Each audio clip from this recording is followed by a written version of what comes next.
Long before tanks, drones, or even gunpowder existed, the most feared weapon on the battlefield often had 4 legs. In the middle of shouting soldiers, flying spears, and clashing swords, another figure moved swiftly through the chaos. Strong, fast, loyal, yet terrifying. This was not a soldier or a horse. It was the Canis pugnax, the Roman war dog. The Romans bred these dogs not for comfort or companionship, but to protect, hunt, fight, and, when needed, to kill. The Canis pugnax was never a camp pet. To the Romans, it was a weapon made of flesh and bone. Today, its name is almost forgotten in history, but to the legionaries who trusted their lives to it, this dog was unforgettable. To understand how such a creature came into existence, we must travel back in time to the mountains of Greece, where the Greeks bred some of the most powerful animals in the ancient world. The Latin name, Canis pugnax, means combat dog.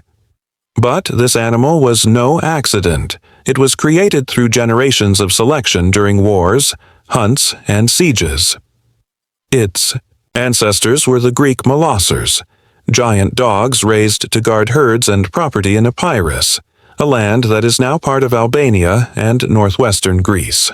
Even famous thinkers like Aristotle and poets such as Virgil described these molossers as incredible animals. They were loyal and trainable, but also dangerous enough to kill wild beasts, even lions. The Romans quickly saw the potential in these dogs. They began to import them, crossing them with local Italian breeds and with the dogs of barbarian tribes. The result was a stronger, faster, and more aggressive animal. The Roman goal was clear: to create the perfect war dog, one that was large but agile, powerful but obedient. From this breeding came the Canis pugnax, usually about 60 cm tall, weighing 40 to 50 kun. Its dark fur made it blend into the night. Its bark was deep and threatening, and its instincts were naturally protective. It was, in every sense, a true gladiator on 4 legs. By the 2nd century BC, Roman public games had grown far beyond simple gladiator fights. They became massive shows of violence, and the Canis pugnax was brought into the arena.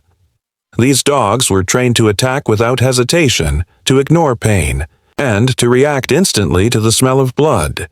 They were not seen as companions, but as beasts of execution.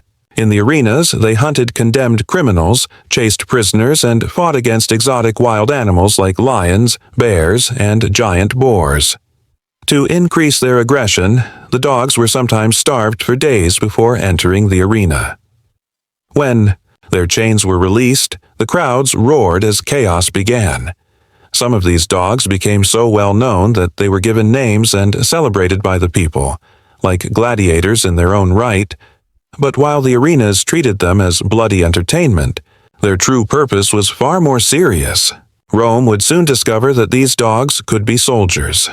As the empire expanded, Rome faced enemies with unfamiliar weapons and tactics. Many of these enemies, Celts, Scythians, Germans, and Britons, also used war dogs.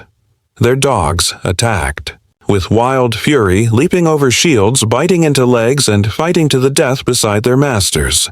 Rome realized that it could not ignore this weapon. Instead, it would perfect it. The Romans refined the Canis pugnax further, breeding it with barbarian dogs to increase aggression and speed. But their most important improvement was in training. Unlike tribal war dogs that attacked anything in sight, the Roman Canis pugnax was disciplined like a legionary.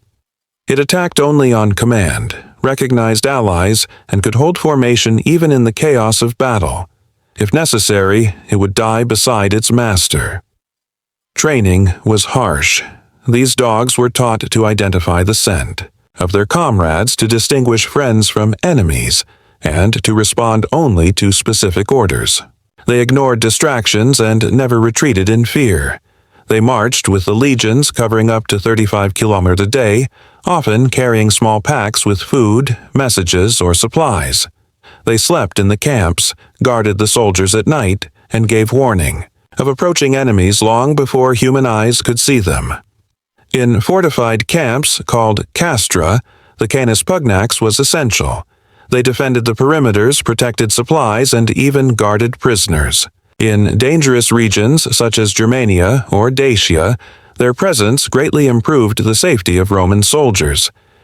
These dogs were not just weapons, they became members of the legion. They lived, marched, and died with the troops, bound by loyalty and training. History books rarely give them the same recognition as war horses or generals, but evidence shows their importance. In 101 BC, at the Battle of Vercellae, the Cimbri tribe used war dogs to defend their camps. Roman accounts tell us these animals fought until their last breath, even after their masters were killed. Many of them showed more endurance than human fighters. During Julius Caesar's campaigns in Gaul and Britannia, Roman sources mention the guardian dogs of enemy tribes. Rome responded by strengthening the role of its own Canis pugnax. From that point onward, they were sent with detachments into the most hostile regions, Germania, Thrace, Dacia. Even monuments like the Column of Marcus Aurelius include carvings of dogs marching beside legionaries. Their role may not have been recorded in detail, but their presence was tactical, not symbolic. These dogs were not large siege weapons like catapults. Instead, they were precise tools of war, useful in ambushes, night attacks, and moments when human senses were not enough. Despite their strength and loyalty, Canis pugnax never became as famous as war horses or generals. Few written records exist. No special chronicles or military manuals were dedicated to them. Yet, among the soldiers who served with them, these dogs were deeply respected. Many legionaries cared for their dogs more than their slaves. They were fed extra rations, treated for wounds, and sometimes buried with simple tombstones like family members. Some veterans even returned home from war with their Canis pugnax still by their side. Over the centuries, as warfare evolved, the original breed slowly disappeared.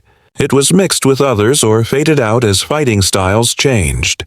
But its bloodline still survives today. Modern breeds like the Neapolitan Mastiff and Cane Corso carry traces of that ancient war dog in their size, strength, and behavior.